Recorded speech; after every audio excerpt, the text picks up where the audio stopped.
Hello, thank you for listening to A Glimpse of the Kingdom. I'm Dr. David Pendergrass. I'm recording this today, and it is storming outside, so you might be able to hear some thunder in the background or hear the rain going. If I say something about God and it thunders extra hard, I might have to pause this podcast and consider what I said. We'll see if God uses the thunder to speak to me today. Who knows? Well, hey, today I want to talk about something that was really interesting, exciting for me. I was forced to join, in a kind of funny way, this group online on Facebook. There's a guy I knew a long time ago, and he joined me to this group on Facebook called Faith versus Reason, the Friendly Debate. And it's a group for atheists and theists and so forth to discuss things. And of course the name is silly because, of course, people of faith use reason, and people who use reason can have faith. But anyway, besides the name of the group, there's a guy who posted something named Michael. Michael said this: I have maintained for a long time that the Bible is unreliable as a historical document. Its very nature, being written by man and not by a God, inspired... see, I said God and it thundered really hard. That's really interesting. Written by man and not by a God, inspired or otherwise, gives the Bible zero credibility. I will hopefully prove it by asking. Suppose that I, an atheist, were to receive some divine inspiration and cranked out an entirely New Testament as a reborn Christian or Muslim or Mormon. Could you accept my claim based on faith? I'm quite certain that the first thing you would do is to deny my claim based on whether or not my divine revelation occurred within the boundaries of the religion you already subscribe to. But even then, would you not still demand some kind of proof? Would you, nay, could you, possibly accept what I had written at face value? I thought this was a good question, and brought up a good issue, a good point. People who believe in the credibility of the Bible should be able to answer. We need to be able to talk about the historical credibility of the Bible. But let me say a couple thoughts about this. I wrote a response to this. It was the first time. I don't really write things on Facebook comments sections because of the profound limited space. And you could write 14 pages worth of material, but then this is the first time I joined in the discussion because I appreciated where he was coming from. Let me say one quick thing about his first paragraph. When he says, by its very nature, being written by man, not by God, inspired or otherwise, gives the Bible zero credibility. I'm assuming there, of course, he means historical credibility, and I say a lot of things in my comments. But to say right off the bat, you can see very quickly, of course, that if the litmus test of historical credibility is whether or not it was written by a man, I'm assuming Michael means man and woman. Surely he thinks, it'd be silly. Of course he doesn't think women have credibility, but men don't. Surely he means humanity, but let's say man because that's his vocabulary word. It's silly to think that, of course, that if it's written by man, it has zero historical credibility. If I ask Michael, send me an email and tell me what you did yesterday, and then he sent me an email, and he says, here's all the things I did yesterday, and I wrote back and said, well, did you write this or did God write it? And he says, well, I did. And I go, well, then I don't give a crap what you said. He goes, what are you talking about? I'll say, well, because you wrote it, and you're a man, and anything a man writes has zero credibility. Well, that's absurd. That's nonsense. Everything that's happened in the history of the world, outside of perhaps pictures on the cave walls or something, if there's any kind of narrative form whatsoever, according to Michael's criterion, it must be distrusted. Well, that rules out almost everything we know about history. Well, that's nonsense. So, but what I found, my point, and I'm sure if Michael, if he listens to this, I know he'd agree with me. I'm giving the benefit of the doubt. But I found this to be the constant case with people who are very skeptical of the Bible, which, by the way, I have no problem with being skeptical of the Bible. I myself am and was for a long time until I got my 3 degrees and got my questions answered. But when I find about the biblical text, it's so often it's the case that people who are skeptical of the Bible have overwhelmingly ridiculous demands of the text. And that's what I'm fearing Michael's doing as well here. But anyway, that's the first thing I'd say is if it's written by humans and has zero credibility, then no history counts whatsoever. And surely that's nonsense. But the second thing I'd say is this. Here he's implying that those who trust in the historical credibility of the Bible do so because they think it is written by God or because it's quote-unquote inspired. To that, I would say that's also a good point or question, because as in my experience, I have heard many people through the years say, David, particularly Christians, they'll say, David, I have a hard time with some issues in the Bible. When I've talked to my pastor about it, they just say, well, just pray about it, or just have faith, or why do you trust it? Well, because God wrote it. Those kinds of things. Well, I'm not going to make this whole discussion about where I think the Bible came from, but I'm convinced God did not write it. I do not hold the Muslim view like they do have of the Quran. I do not think, well, even then they would say God didn't write it, Muhammad wrote it, or Zaid, his slave. But the Bible did not fall from the heavens or appear. It was not written by God. It was written by humans. So we know actually who composed it were human beings, not angelic beings and so forth. So if his point is, why trust a text just because you tell me it's inspired, I completely concur with you, Michael. I completely concur. If you came up to me and said, David, here's a book that's completely trustworthy and awesome and whatnot, I'll say, why is it trustworthy? You said, because it's inspired, because God wrote it. I'm going to need more evidence than that, and that's a very good point. So if you're a Christian listening to this, please stop saying that to people.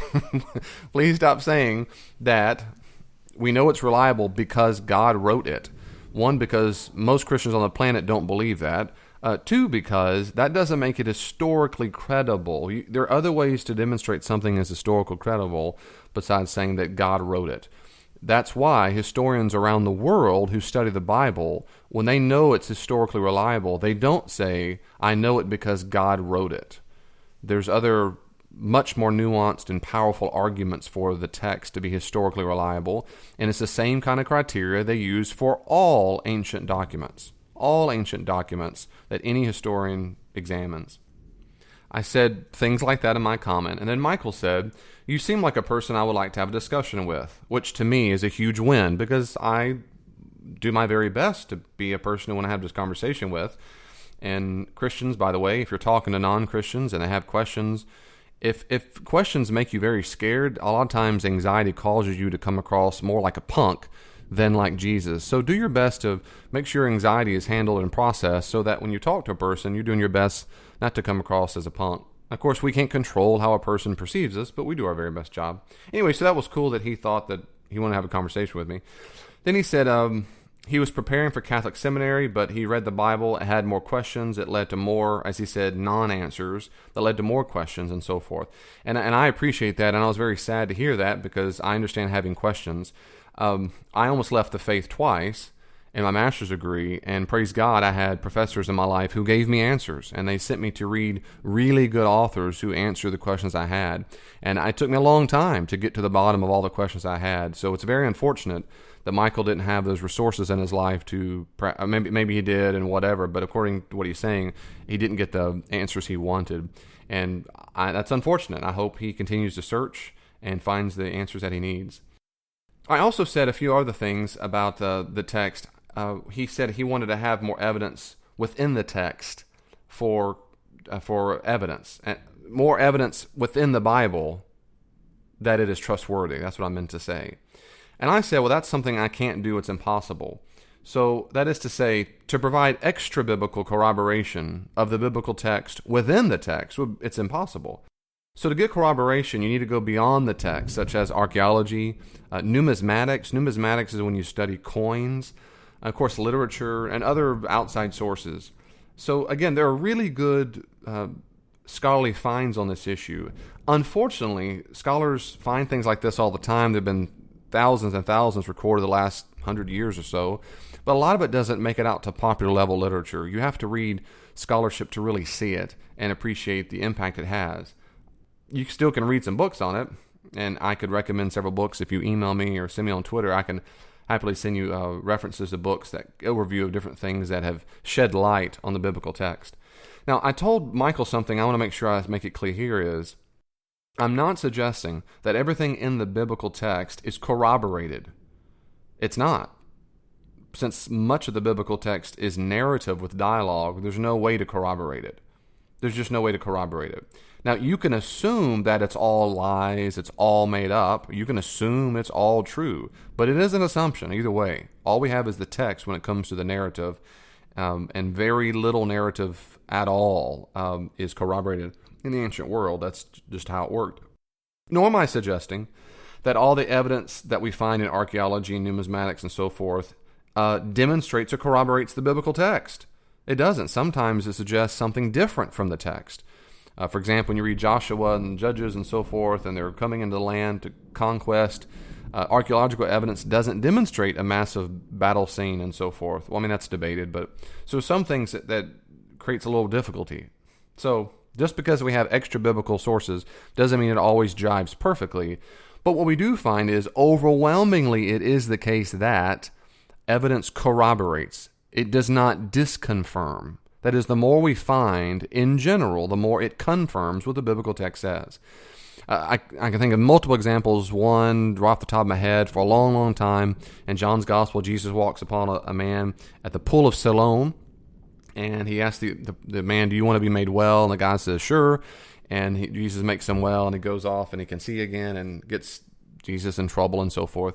The pool of Siloam, for years and years and years and years and years and years, scholars said this is all made up. John made up all of his gospel. It's all fiction. It's all nonsense. And then they discovered the pool of Siloam. You can go there today. I've been there a few times, and it is described in the location that John describes it.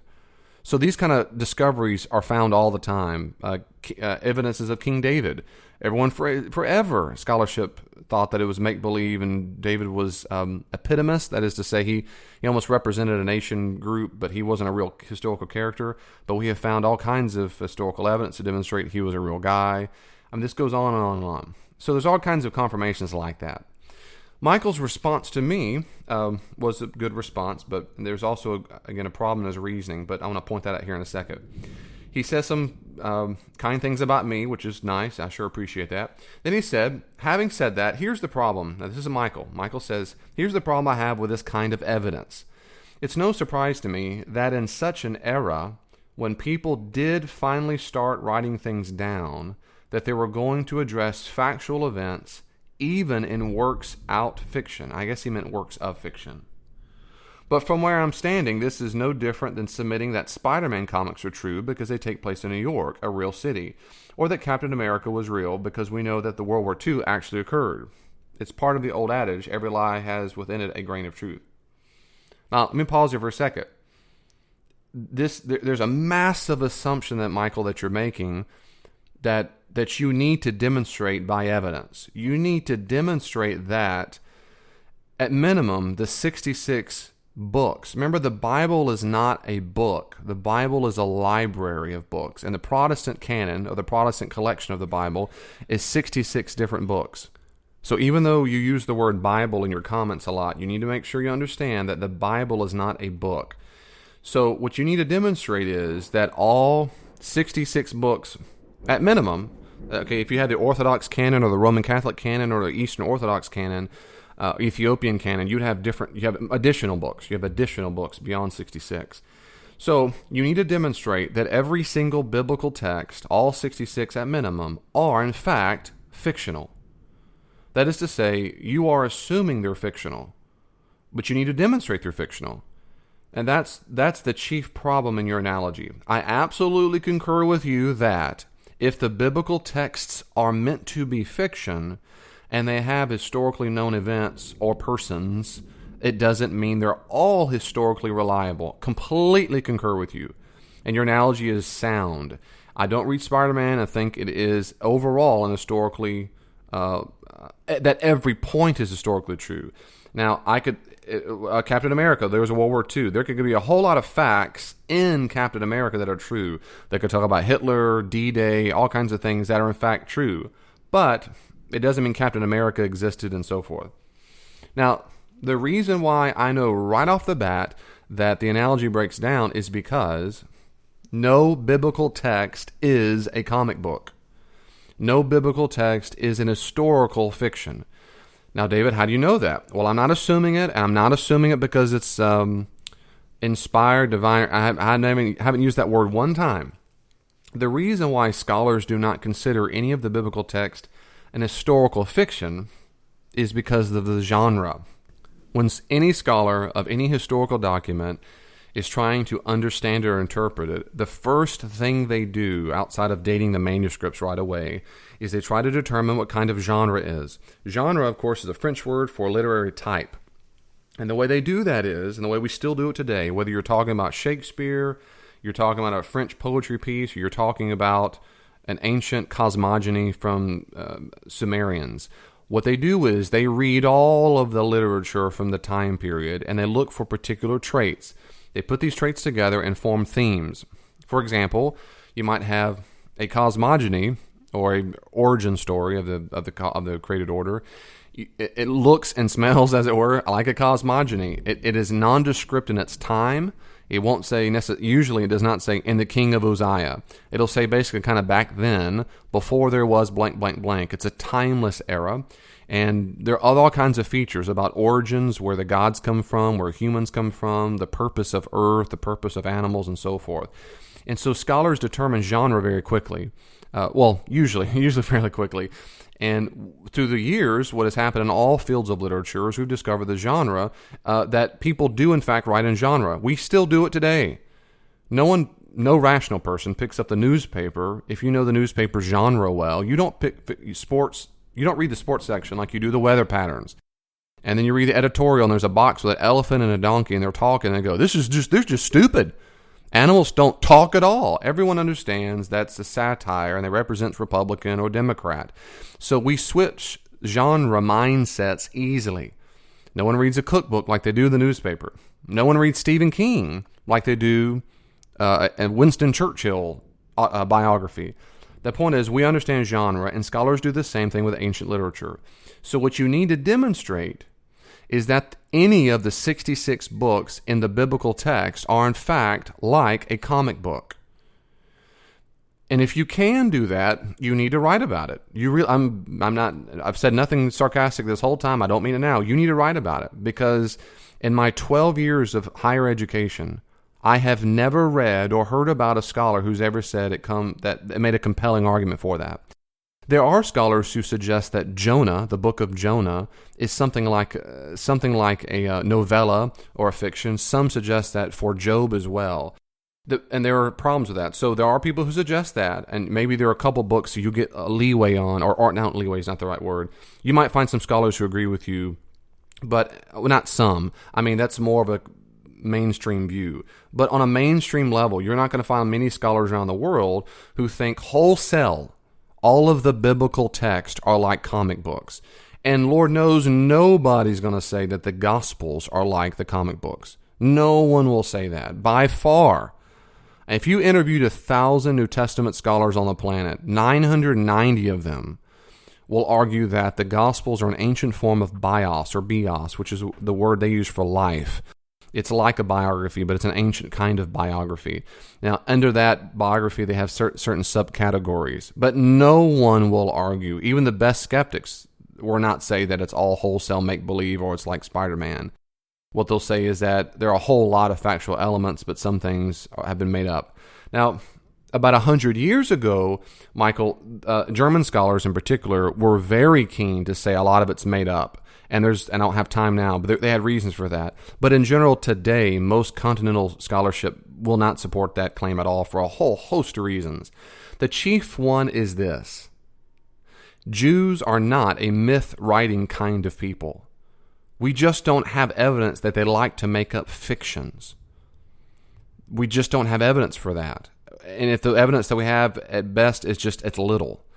So Jews themselves did not like writing up. It's certainly not in the ancient world. Now, later on, when we get 2nd, 3rd, 4th, 5th century, we know they wrote novels. And in scholarship, we have to read all this and study it. Not have to, but we get to.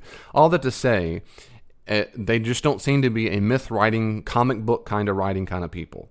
And that's a big deal. So what we don't want to do is assume it is all fiction and then say, now prove that this comic book fiction is, in fact, historical. Instead, what we want to do, what I encourage you, Michael, is to figure out what are scholars saying about the different genres in the text.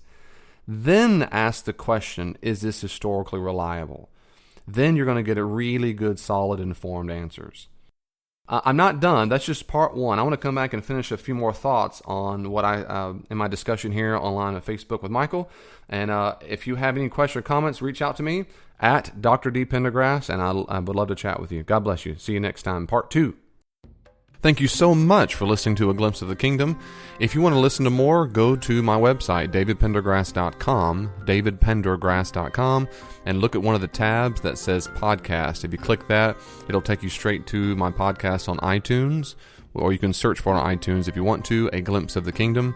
But also on my website, you'll see another way to get, if you're an Android listener on your phone or you just don't use Mac computers. Again, davidpendergrass.com, and click podcast. It'll take you exactly where you need to go, and you can subscribe from there and get this as often as you like, and also see my blogs and so forth. If you want to get me to come to your organization or church, otherwise to do some consulting, you need to go to davidpendergrassconsulting.com. davidpendergrassconsulting.com. You'll see the information there. If you want to reach out to me on Twitter, you can find me at Dr. D. Pendergrass, at Dr. D. Pendergrass.